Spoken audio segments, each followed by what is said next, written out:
오늘 우리가 은혜 받을 하나님 말씀 요한복음 12장 20절부터 26절까지의 말씀입니다.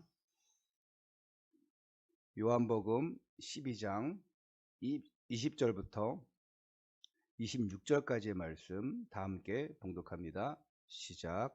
명절에 예배하러 올라온 사람 중에 헬라인 몇이 있는데 그들이 갈릴리 베세다 사람 빌립에게 가서 청하여 이르되 선생이여 우리가 예수를 배우고자 하나이다 하니 빌립이 안드레에게 가서 말하고 안드레와 빌립이 예수께 가서 여쭈니 예수께서 대답하여 이르시되 인자가 영광을 얻을 때가 왔도다. 내가 진실로 진실로 너희에게 이르노니 한 알의 밀이 땅에 떨어져 죽지 아니하면 한 알 그대로 있고 죽으면 많은 열매를 맺느니라. 자기의 생명을 사랑하는 자는 잃어버릴 것이요 이 세상에서 자기의 생명을 미워하는 자는 영생하도록 보존하리라. 사람이 나를 섬기려면 나를 따르라. 나 있는 곳에 나를 섬기는 자도 거기 있으리니 사람이 나를 섬기면 내 아버지께서 그를 귀히 여기시리라. 아멘. 옆에 분들과 함께 우리 인사하겠습니다. 새로운 시작, 새로운 응답을 받읍시다. 날마다 우리에게 언약을 주시고 또 미션을 주십니다.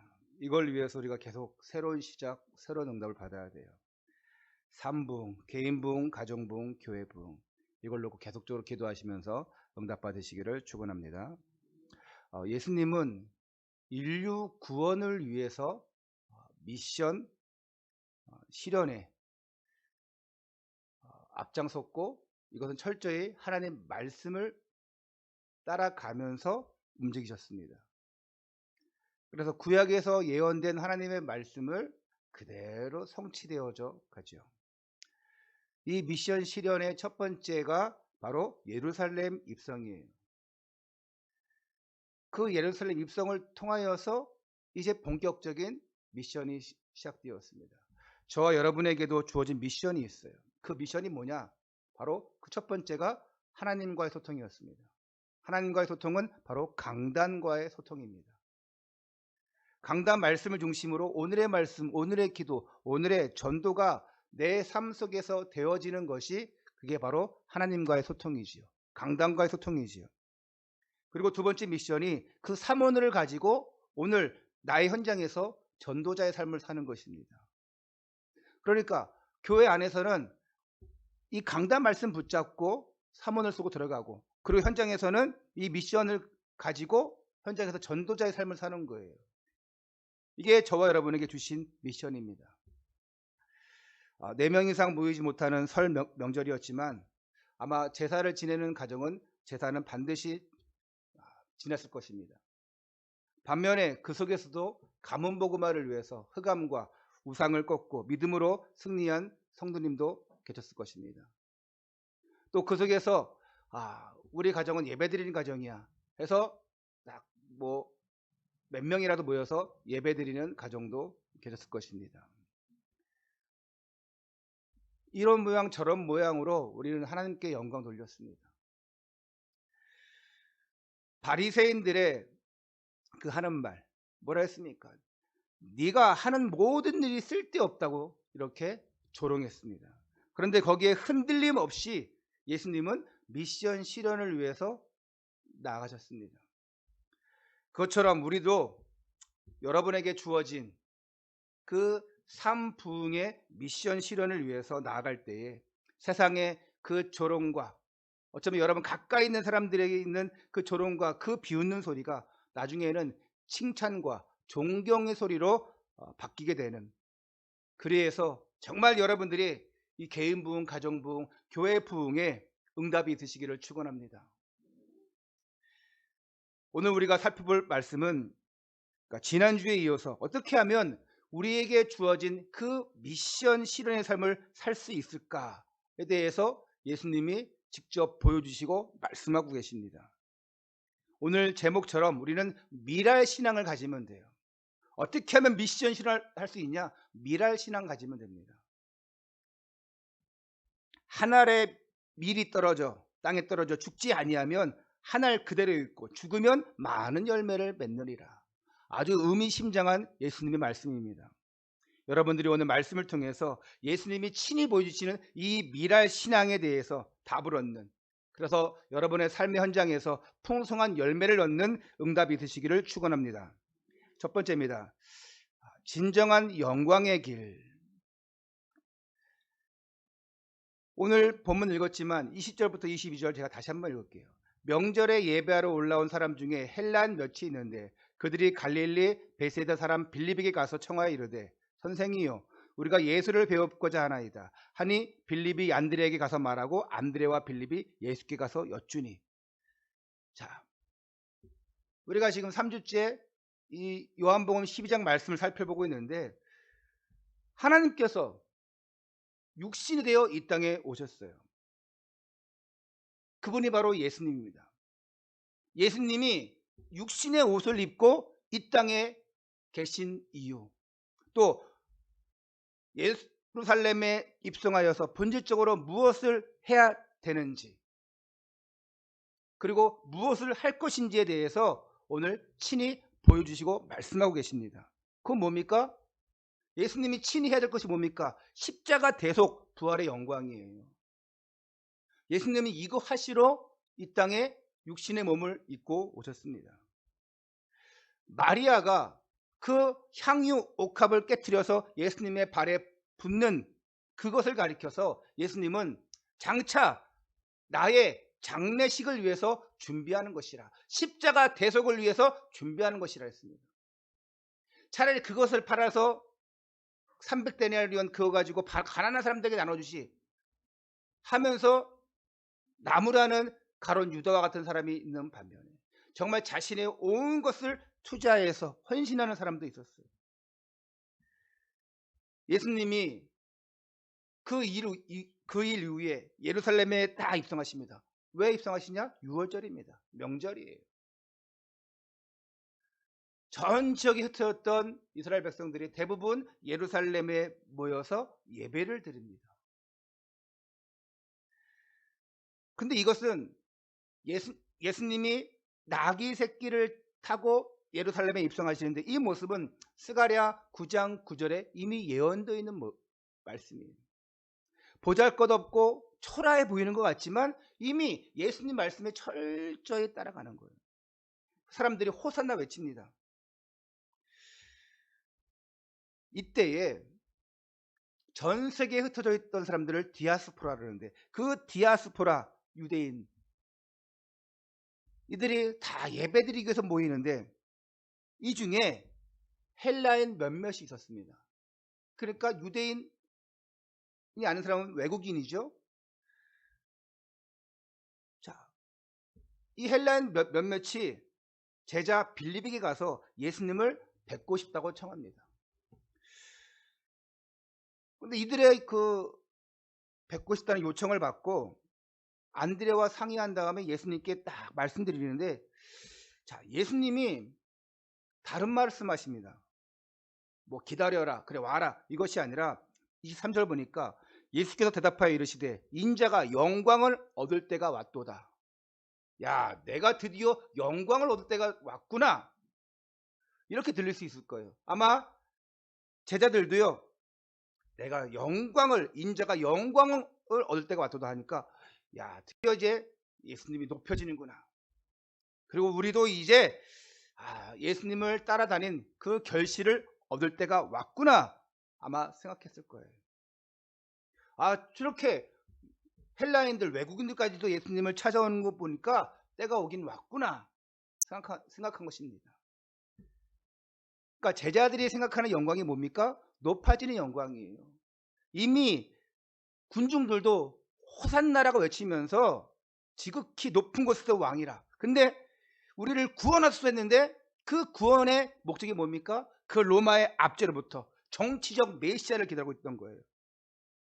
제자들도 이런 생각도 있었습니다.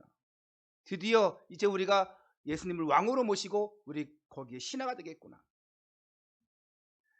근데 예수님이 얻으실 그 영광은 세상 기준이 아니었습니다. 예수님이 말씀하신 그 영광을 얻을 때가 언제냐? 십자가 대속과 부활의 시간표예요.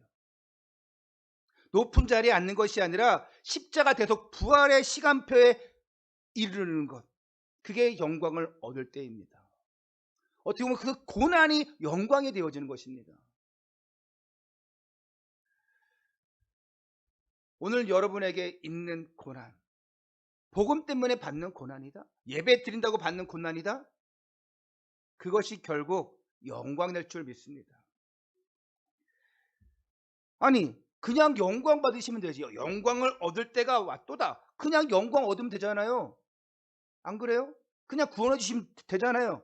그런데 십자가라는 상상 초월의 고난을 겪어야 했습니다. 그냥 영광 받으면 되시잖아요. 사람들에게 인정받고 영광 받으면 되는데 왜 십자가 지십니까? 왜 그 끔찍한 고난 십자가만 집니까? 법정에서 채찍질 당하고 온갖 것으로 고문 당하고 십자가 메고 골고다 언덕 올라가시고 십자가 처형 당하고 왜 그래야 됩니까? 이유는 하나입니다. 인간의 범죄함 때문에, 하나님을 떠난 것 때문에. 그 문제 해결하기 위해서는 하나님 범죄함으로 모든 사람이 죽은 문제를 해결하기 위해서는 누군가 대신 죽어야 돼요. 누군가 대신 고난받아야 됩니다. 그래서 예수님이 십자가 고난을 받으시는 거예요. 첫사람 아담이 저지른 그 범죄, 하나님을 떠난 것, 그로 인한 죄, 세상에 들어오는 온갖 문제들 해결할 길이 없어요. 그 결과 사단이 주는 그 12가지 영적 문제 속에서 다 영원한 멸망길로 갑니다. 불신자 상태 속에서 갑니다. 나중심으로 갑니다. 세상 중심 거짓 성공으로 갑니다. 무속 점술 종교 속에 빠져 있습니다. 해결할 길이 없어요. 이를 해결하기 위해서는 누군가 그 값을 지불해야 됩니다. 누군가 대신 죽어야 돼요.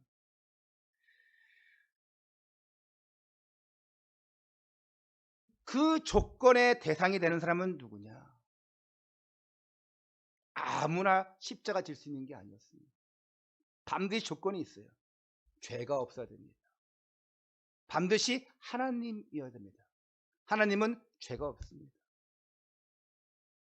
반드시 여자의 후손으로 오셔야 돼요. 그 조건을 충족하시는 분은 한 분밖에 없어요. 바로 예수님입니다.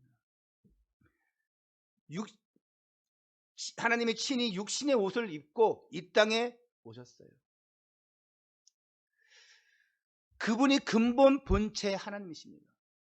사도 바울은 빌립보서 2장 5절에서 11절의 내용을 통해서 이걸 아주 사실적으로 말하고 있습니다.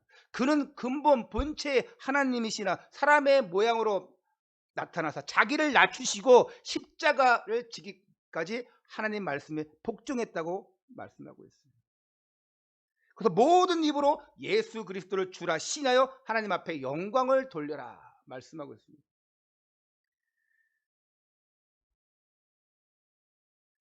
하나님 말씀의 핵심은 뭡니까? 하나님 말씀의 핵심은 구약과 신약 통틀어서 핵심 뭐냐? 하나님 떠난 문제 해결입니다. 하나님께로 돌아가는 겁니다. 그게 바로 구원입니다. 그게 바로 구속사예요. 구약의 구속사, 그게 신약에 와서 성취되어집니다. 모든 이 성경은 바로 구속사의 역사입니다. 하나님이 우리를 구원하시기 위한 과정이에요. 그래서 언약을 주시고 성취하시는 것입니다. 그래서 구약 성경은 앞으로 이 모든 문제를 해결하러 메시아가 오실 것이다. 신약 성경은 그 모든 죄와 저주의 문제를 해결하러 오신 분이 바로 예수 그리스도시다. 이겁니다. 성경의 모든 내용은 구속사예요. 우리를 구원하시기 위한 내용입니다. 그렇기 때문에 우리는 앞으로는 뭐합니까? 장차 심판주로 다시 오실 예수 그리스도를 기다리면서 그때까지 우리는 마태복음 24장 14절을 성취하는 삶으로 실현시키는 삶으로 가야 됩니다. 이 복음이 모든 민족에게 증언될 때 그제서야 끝이 오리라. 마태복음 28장 18절 20절 말씀처럼 모든 민족에게 가서 제자를 삼는 삶입니다. 이때 내가 너희와 영원히 함께하겠다 말씀했어요. 어떻게 우리가 모든 족속으로 제자 삼습니까? 모든 곳에 갈 수 없잖아요. 하나님은 여러분들을 각 한 사람 한 사람 한 사람을 다 제자로, 전도자로 삼으셨습니다. 여러분들이 하는 모든 일들을 통해서 하나님 영광 나타나게 하고 그걸 통해서 전도의 도구가 되게 하십니다. 나는 못해, 난 할 수 없어, 그게 아닙니다. 하나님은 어떤 것을 가지고도 여러분을 쓰십니다.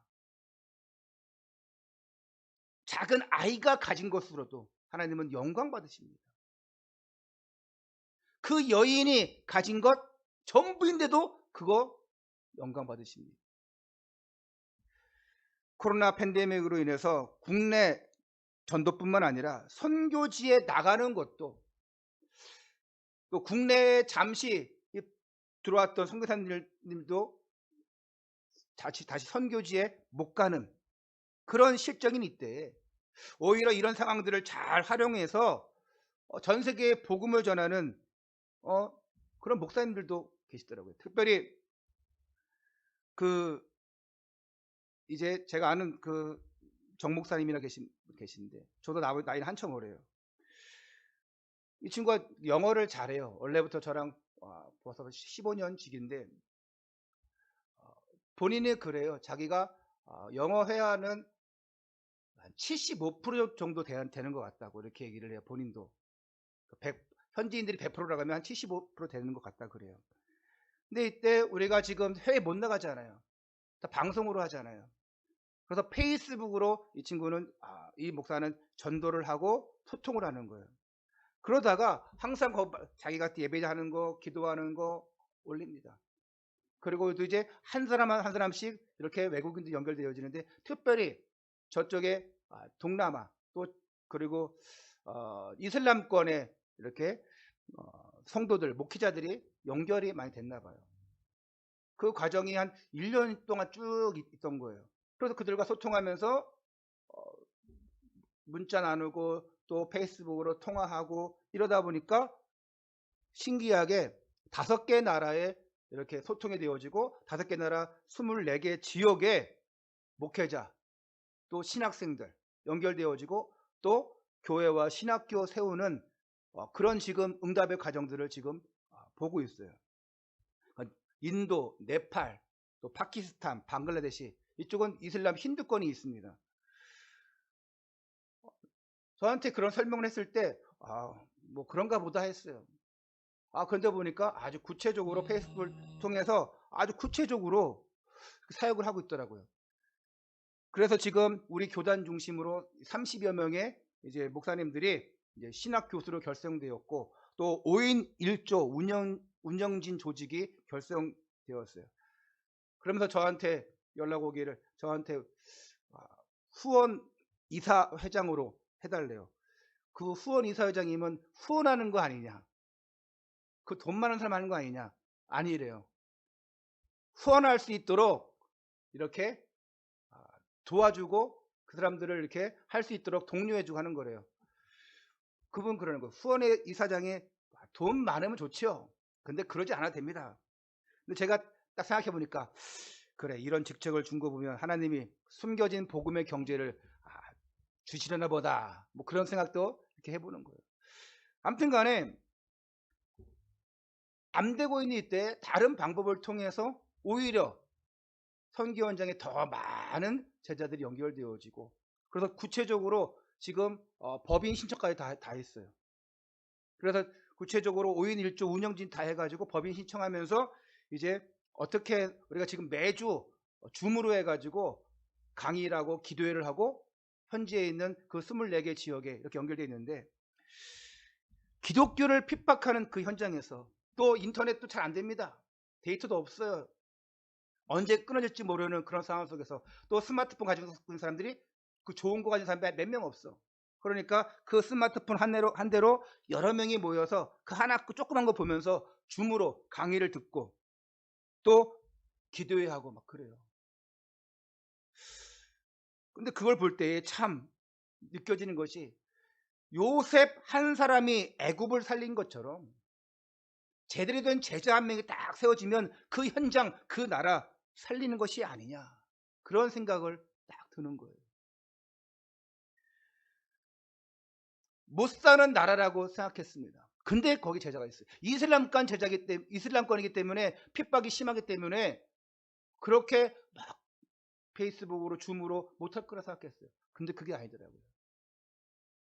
갈급한 영혼들이 있더라고요. 그 초교파적으로 이렇게 해서 쭉 움직이고 있는데 앞으로 어떤 응답들이 있을지는 잘은 모르겠지만 함께 기도 이렇게 부탁을 드립니다. 사도행전 8장 26절 40절 보면 빌립 집사에게서 복음을 받은 에티오피아의 내시가 자신의 나라에 가서 복음을 전한 것이 아프리카 복음의 시작점이 되었습니다. 이디오피아는 그래서 기독교 그러니까 나라는 못 살지만 기독교가 거의 8, 90%가 기독교인이에요. 아프리카인데 그 한 사람이 그리스도 제자가 되어지니까 딱 복음화 하는 거예요. 그것이 성경에 이름도 남기고 세계 복음화의 발자취로 기억되어지는 것입니다. 오늘 저와 여러분도 최고의 영광의 자리로 나가시기를 바랍니다.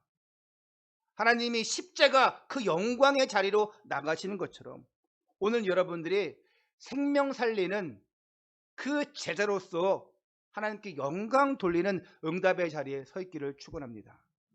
두 번째입니다. 풍성한 열매를 얻는 길. 24절 말씀 봅니다. 다 같이 한번 읽어볼까요? 24절 시작. 내가 진실로 진실로 너에게 이르노니 한 알에 밀이 땅에 떨어져 죽지 아니하면 한 알 그대로 있고 죽으면 많은 열매를 맺느니라. 자, 예수님께서 한 알에 밀알이 되어 죽어야 한다 이렇게 말씀하시면서 그런 죽음 이후에는 풍성한 열매가 올 것이라고 말씀하고 있어요. 실제로 예수님은 그 십자가 대속의 죽음을 통해서 수많은 영혼들이 죽게 돌아오게 되는 놀라운 역사가 시작되었습니다. 그 축복의 연장선에 우리가 지금 서 있는 겁니다. 우리도 예수님의 그 고난을 통해서 하나님 자녀가 되었고 하나님 형상을 회복했고 그리고 우리도 이제 수많은 영혼들을 죽게 돌아오게 할 수 있는 전도자의 삶을 지금 살고 있는 거예요. 예수님은 그 희생으로 그 한 분의 죽음으로 말미암아 그랬습니다. 그러면 상식적으로 볼 때 죽음이란 것은 절망입니다. 죽으면 끝이에요. 그런데 예수님은 오히려 우리가 죽어야 많은 열매를 맺는다고 강조하고 계십니다. 내 생명을 온 세상을 위해서 내놓아야지만 그때서야 부활의 영광과 많은 열매를 맺게 된다는 아마 역설적 말씀을 하고 계시는 거예요. 자, 그런데 예수님이 말씀하신 이 죽는다는 것은 뭡니까? 오늘 25절입니다. 자기의 생명을 사랑하는 자는 잃어버릴 것이요 이 세상에서 자기의 생명을 미워하는 자는 영생하도록 도전하리라. 또 역설적인 말씀을 하고 계셔요.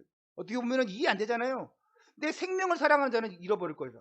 또 생명을 미워하는 자는 영생할 것이다. 옛날에 그 이수신 장군의 말씀이 생각나죠. 살고자 하면 어떻게 합니까? 죽을 것이요 죽고자 하면 살 것이라. 자기 목숨을 사랑하지 않는 사람이 어디 있겠습니까? 목숨을 버리는 거 두려워합니다. 근데 예수님은 이 수준을 뛰어넘으라는 거예요. 이것은 우리의 육신을 말하는 게 아닙니다. 창세기 3장의 자기중심, 창세기 6장의 물질중심, 창세기 11장의 그 거짓 성공 중심에서 벗어나서 138의 언약 속으로 돌아가라. 예수가 그리스도 하나님 나라 성령 충만한 비밀 붙잡고 증인의 삶으로 들어가라. 이겁니다.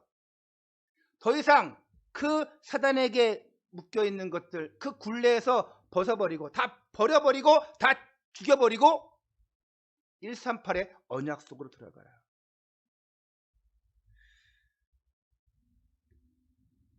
예수님은 십자가를 지시는 것이 얼마나 큰 고통인지 아셨어요. 그래서 피할 수만 있다면 피하고 싶었습니다. 하지만 피할 수가 없어요. 그리고 피하지도 않습니다. 결국은 하나님 뜻에 온전히 맡겨버립니다.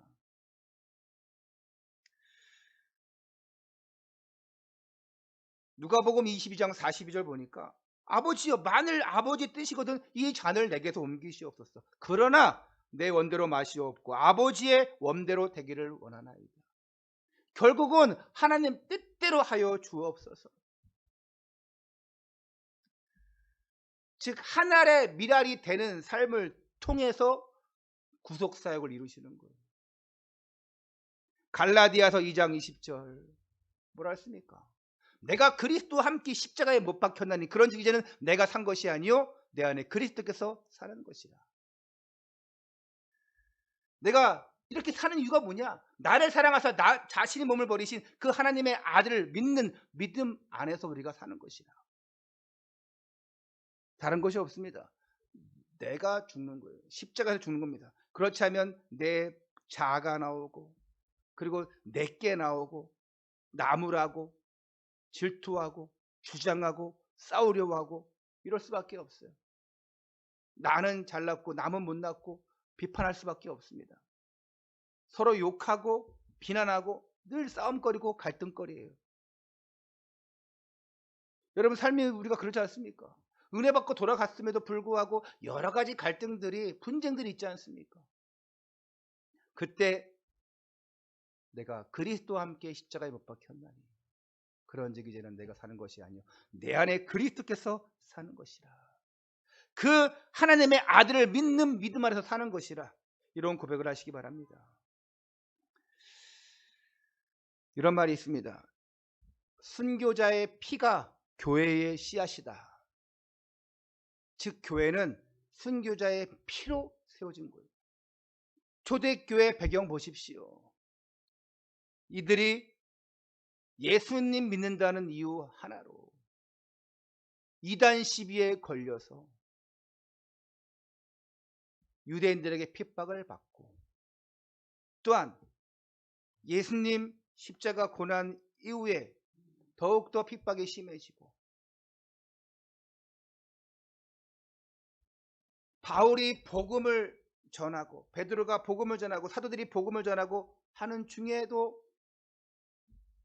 로마의 식민이 된 상태에서 로마 황제의 10대 황제 박해들이 계속 있습니다. 그것이 1000년 동안 진행되어져요.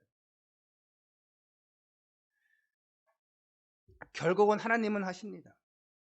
교회가 성장하는 것은 뭐냐? 그 누군가의 피가 있는 겁니다. 그 누군가의 죽음이 있는 거예요. 그 누군가의 헌신이 있는 것입니다. 하늘의 미랄이 되어서 복음적 헌신을 하고 있기 때문에 생명 건 헌신하고 있기 때문에 아니 생명을 완전 걸었고 생명을 내놓았기 때문에 하나님의 몸된 교회가 성장하는 거예요. 이 꿈 있는 교회도 작은 교회지만 하늘의 미랄이 되어서 하나님 앞에 나아가고 헌신하고 그러므로 말미암아 씨앗이 되어서 성장하고 있습니다. 여러분들이 하늘의 미랄이 되시기 바랍니다. 더 나아가서 그 여러분의 불신 직장, 여러분의 사업장, 여러분의 그 불신 학교, 여러분의 그 불신 현장에서 하늘의 미랄이 되어서 그 현장을 변화시키는 여러분 되시기 바랍니다.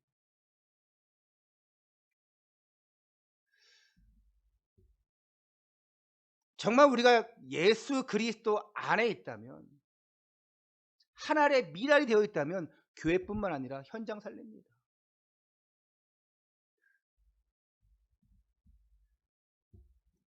저희도 이번에 설날 때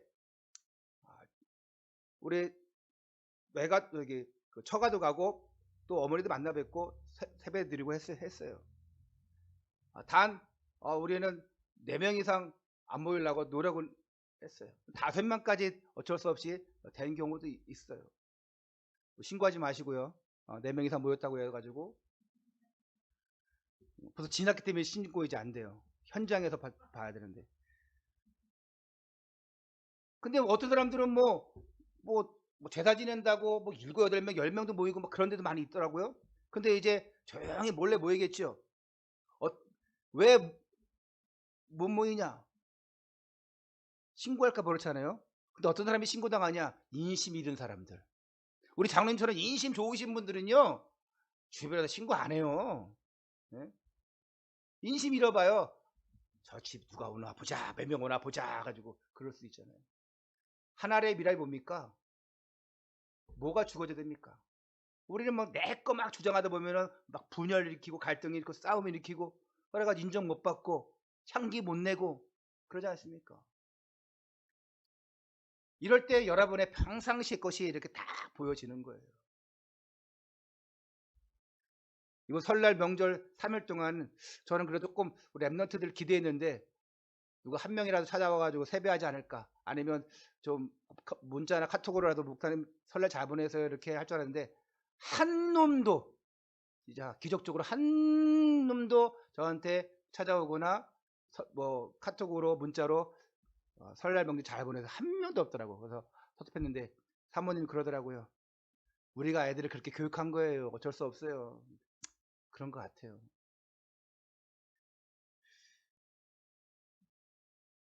오늘 결론적으로 말씀드릴 때 예배 잘 드리는 수준 좋습니다. 교회 자주 오고 잘 오는 수준 좋습니다. 근데 이거는 당연한 거고 근본적인 것인데 이것들도 더 업그레이드 되어서 여러분의 현장에서 여러분의 삶의 모든 관계에서 미랄 신앙인으로서의 모습 보인다면 복음에 선한 영향력을 입힐 수가 있습니다. 나 자신을 복음적 관점으로 바라보고 나는 정말 하나님 앞에 서 있는가? 예수님이라면 어떻게 하셨을까? 그런 가운데 상대방을 볼 때에 그 문제와 사건을 볼 때에 생명 살리는 복음적 관점으로 접근하면 모든 것을 협력하여서 선을 이루는 하나님의 역사를 체험하게 되어 있습니다. 불신 현장 속에서도 나를 조롱한다 할지라도 오히려 그 속에서 그리스도 향기를 나타내고 그리스도 선포하고 오히려 칭찬받고 존경받는 축복이 있을 줄 믿습니다. 오늘 본문 26절에 보면 예수님을 따르고 섬기는 그런 미랄 신앙인의 삶을 살 때에 어떻게 한답니까? 하나님이 가장 귀히 여기신대요. 사람이 나를 섬기면 내 아버지께서 그를 귀히 여기시리라. 안 그러겠습니까? 나를 좋아하고 나에게 잘해주는 사람 여러분도 귀히 여기고 잘해주고 싶잖아요. 근데 여러분들 가지고 맨날 뒤에서 다른 말하고 그리고 여러분만 보면 피하고 나쁜 말하고 싸우려고 하는 사람 있으면 그 사람 귀히 여깁니까? 보기 싫죠. 꼴 보기 싫죠.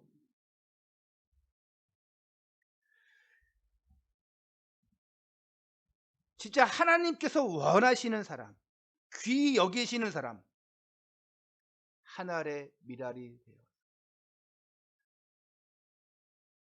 여러분들이 오늘 한 주간도 여러분 자신을 통해서 생명이 살아나는 삶, 하나님 앞에서 가장 가치 있는 삶을 사시기를 바랍니다.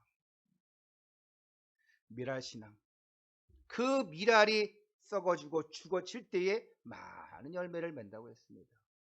여러분이 가지고 있는 그 잘못된 사단이 준 것들, 잘못된 각인 뿌리 체질 다 없애버리고 새롭게 날마다 말씀으로 각인 뿌리 체질 되어져서 교회와 현장 살리는 그런 응답의 삼주역 되시기를, 삼붕의 주역 되시기를 주 예수 그리스도 이름으로 축원합니다.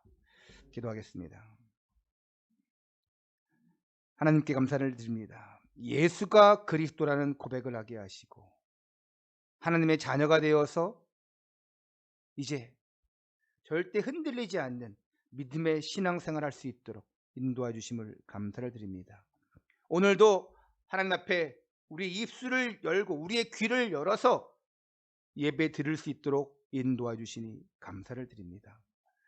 날마다 믿음이 자람에 따라서 나 중심, 세상 중심, 거짓 성공 중심에서 벗어나서 생명 살리는 미랄 신앙으로 교회 안에서나 밖에서나 영육으로 늘 성공하는 복음 인생으로 축복하여 주옵소서. 우리 주 예수 그리스도 이름으로 기도드리옵나이다. 아멘.